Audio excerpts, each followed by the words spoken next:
আমাদের আজকের ভিডিওটিতে আপনাকে স্বাগতম। নিত্য নতুন বিষয় জানতে আমাদের চ্যানেলটি ফলো ও সাবস্ক্রাইব করুন। আজ আমরা বাবা ভাঙ্গা সম্পর্কে এবং 2025 নিয়ে বলে যাওয়া ভবিষ্যৎবাণী নিয়ে আংশিক আলোচনা করব। প্রকৃত নাম ভ্যানগেলিয়া, যিনি বাবা ভাঙ্গা নামেই পরিচিত। বাবা ভাঙ্গা উসমানীয় সাম্রাজ্যের স্ট্রমিকাতে বর্তমান ম্যাসেডোনিয়া প্রজাতন্ত্র জন্মগ্রহণ করেন। ছোটবেলা থেকেই তিনি স্বাস্থ্য জটিলতায় ভুগছিলেন। শৈশবে বাবা ভাঙ্গা নীল চোখ ও সোনালি চুলের একজন সাধারণ মেয়ে ছিলেন। কথিত আছে একদিন এক ঝড় ভাঙ্গাকে উঠিয়ে নিয়ে যায় এবং একটি মাঠে নিক্ষেপ করে, যদিও এই দাবির সপক্ষে কোনো প্রমাণ নেই।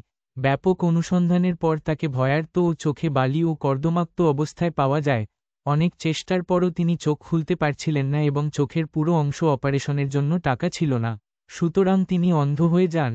বাবা ভাঙ্গা 11ই আগস্ট 1996 সালে স্তন ক্যান্সারে আক্রান্ত হয়ে 85 বছর বয়সে মৃত্যুবরণ করেন।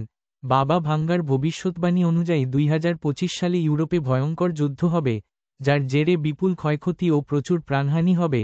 রাশিয়া ইউক্রেনের যুদ্ধ বাদে অন্য দুই দেশের মধ্যে নতুন করে যুদ্ধ বাঁধবে। টেলিপ্যাথিতে বড় আবিষ্কার, যা বিনা বাক্যব্যয় মস্তিষ্ক থেকে অপর মস্তিষ্কে যোগাযোগ করাবে এমন কিছু হতে পারে। 2025 সালেই পৃথিবী ধ্বংসের প্রক্রিয়া শুরু হয়ে যাবে। তার মতে 5079 সালের মধ্যে মানবতা পুরোপুরি নিশ্চিহ্ন হয়ে যাবে।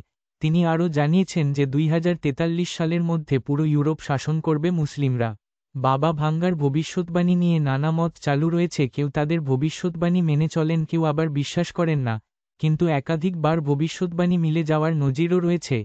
এই সব ভবিষ্যৎবাণী আমাদের চিন্তা করতে বাধ্য করে যে, সত্যিই কি আমাদের সামনে ধ্বংসযোগ্য অন্ধকার অপেক্ষা করছে?